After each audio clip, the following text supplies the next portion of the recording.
to this special Webisode edition of Talking Points. I'm Michael Furnari.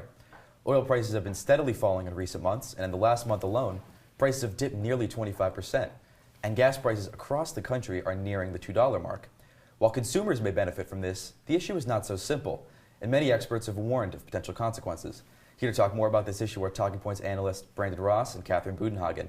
Welcome, guys. So why are those prices so low right now? Prices are down to about $2.68 a gallon here in central New York. Well, right now the global market is flooded with a lot of oil production across the globe. The U.S. has become the world's largest oil producer in 2018, and they're expected to stay at this spot above Russia and Saudi Arabia through 2019. They're producing about 11.7 million barrels a day.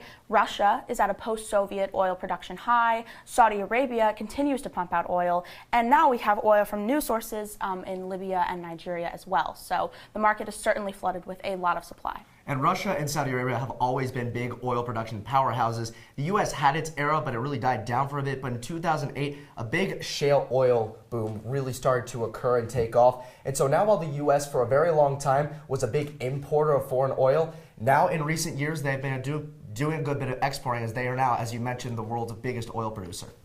Now, I like cheap gas, but people are talking about this like it may not be the best thing. Is this too good to be true?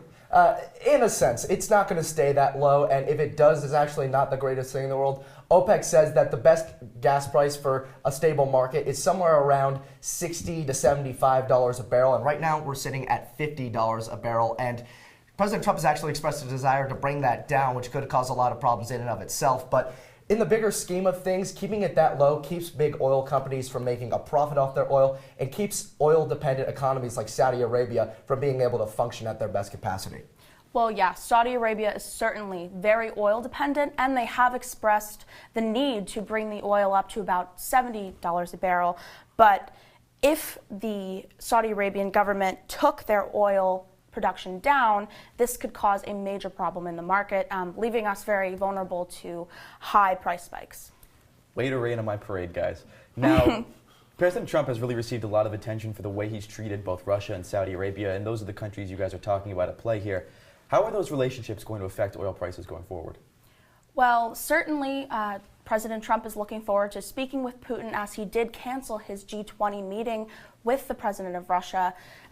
He has said that he looks forward to speaking to him soon, once things kind of calm down in Ukraine. As far as Saudi Arabia goes, President Trump has certainly been under fire for his dealing with the killing of the journalist Jamal Khashoggi in Istanbul last month. But Saudi Arabia sees President Trump as one of their only allies following that situation, and this could leave Saudi Arabia more pliable to negotiation to keep oil prices down or even bring them lower. However, since Saudi Arabia's economy is so dependent on oil, I don't see them caving too much. Now, speaking of President Trump, the President tweeted about 5:46 this morning talking about this very issue. We're going to read the text of that tweet to you here. Quote, "So great that oil prices are falling. Thank you, President T. Add that, which is like a big tax cut, to our other good economic news. Inflation down. Are you listening, Fed?" Now, President Trump has shaken up a lot of economic issues in particular, and the question really here is, what exactly are his thoughts on oil? Is he going to break with that precedent? Is he going to kind of stick to what we've seen from previous presidents with regards to oil supply? Now, Brandon, what do you think in terms of how President Trump views this issue? What are we looking at here from him? I think, as I mentioned earlier, President Trump has expressed a desire to actually bring the price of oil down even further, calling it sort of a major tax cut for the American people. But it doesn't really work like that. In essence, what that does is just makes it even harder for those oil companies and those countries dependent on that oil production to make that profit. Saudi Arabia will have a lot of problems.